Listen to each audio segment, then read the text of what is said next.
Jangan rasis.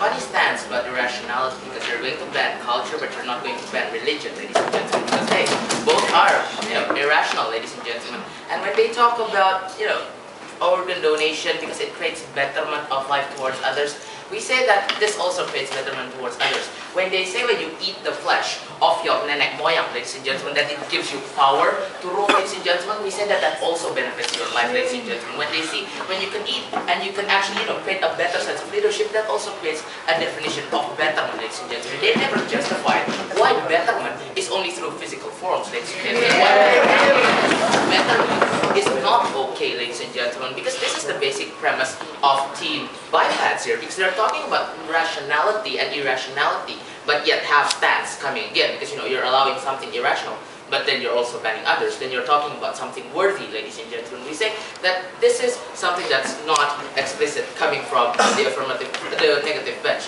I'm going to start with the rebuttal, talking about how they believe that in these kind of conditions where pressure is something that always plays a role, ladies and gentlemen. We say that, look, even if pressure is there, what their fatal mistake is that they never explain why the pressure is wrong to begin with, ladies and gentlemen. When we say that the pressure is for you to balas budi to your parents, ladies and gentlemen, we say that that pressure is fine, ladies and gentlemen. We say that these conditions, whether pressure is there or not, we say that it's okay to begin with in the very first place, because hey, there is always an exit mechanism, ladies and gentlemen, whether they can actually go away from these tribes, whether they have the choice to go to civilization or not, it's always in their hands, ladies and gentlemen. And if they say that they want to get help from the government to actually run away, we say that the government can provide that, ladies and gentlemen. That's why you have policemen if you feel that you are violated in these cases, ladies and gentlemen. We say that these pressure, even though they exist, ladies and gentlemen, we say that they've never explained why this is wrong in the very first place, ladies and gentlemen. Second, I'm going to be talking about whether the value of human body should only be possessed by something that is commonly accepted, ladies and gentlemen.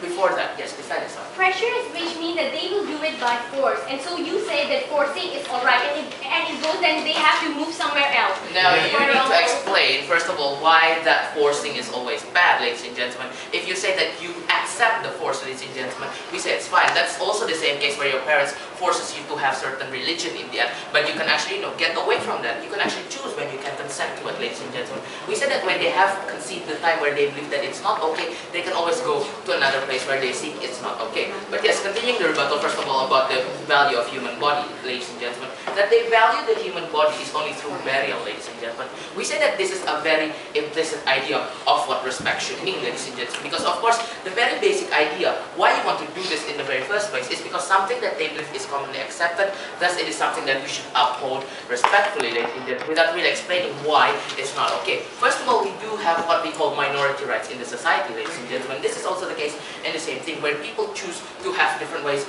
of respecting each other, ladies and gentlemen. Whether the body that you are going to bury is always going to be eaten by, samut and all those kind of things, ladies and gentlemen. It also degrades the value of your body also, ladies and gentlemen. But we say, when people ask that your body needs to be respected by getting eaten, in order for them to actually maintain the integrity of them to stay part of the society, we say that yes, that is a valid form of respecting their body, because it's their choice in the very first place, ladies and gentlemen, that they were never coerced towards that condition, ladies and gentlemen. We said that it's valid in the very first place. Now I'm going to be bringing a case of whether government should maintain its integrity, ladies and gentlemen, by actually not being discriminative to only certain parts of society.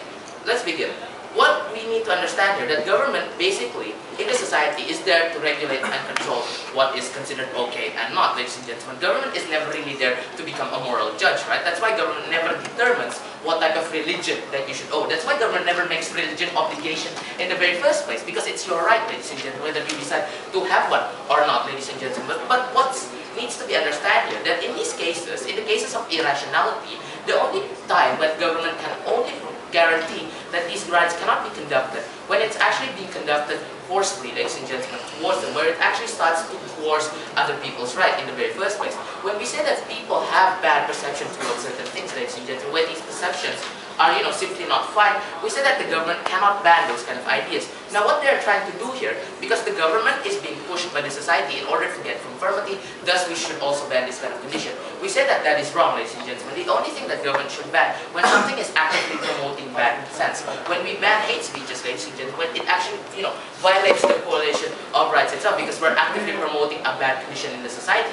Different case with this, ladies and gentlemen, because it's only a condition where people are wanting to be respected. We say that even if there's bad perception in the society, we say that the government never has the control in the society to change those perceptions in the very first place. Because hey, a Muslim can have a bad perception towards Christians eating pork, right? But we say the government cannot ban Christians from eating pork. Have that different perception on why something should be respectful or not. We say that in this case, what the government should uphold is the integrity in order to stay neutral, ladies and gentlemen, in order not to steer the mindset in the society. We say that this is always okay, because first of all, government is always there to regulate, right? They're there as the role model of the society. We say that if you want to promote toleration, ladies and gentlemen, we say that it should not be steered by the society. That tolerate can only be seen, ladies and gentlemen, and you can actually also promote that. What we want here is a society that can promote tolerance, ladies and gentlemen. But what the government is doing is backlashing that goal, ladies and gentlemen, when they're violating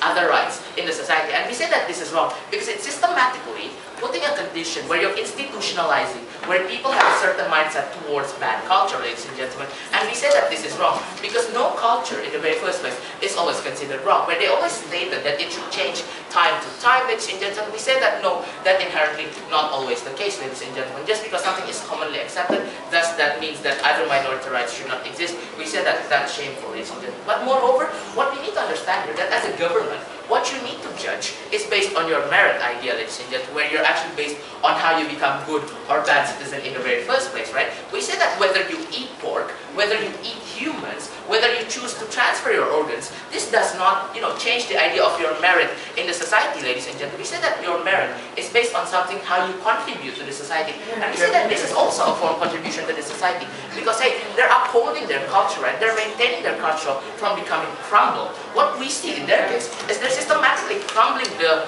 culture itself because they're banning certain practices, ladies and gentlemen. This is why we see in case of Kraton Solo is degrading because no one and the government is pushing for them to not actually have these kind of conditions. Different case in Yogyakarta where Sultan is always allowed to become the leader is because the government is respecting that. It's trying to uphold the culture in the society. What we see that the government should do is upholding those cultures, ladies and gentlemen, because we say that these cultures are valid in the very first place because no one was coerced. In our condition, what we are doing is simply transferring the rights of the people, ladies and gentlemen. So if you want to side with a team that actually uphold rights only for also people who are majority and minority, ladies and gentlemen, we beg to side with the whole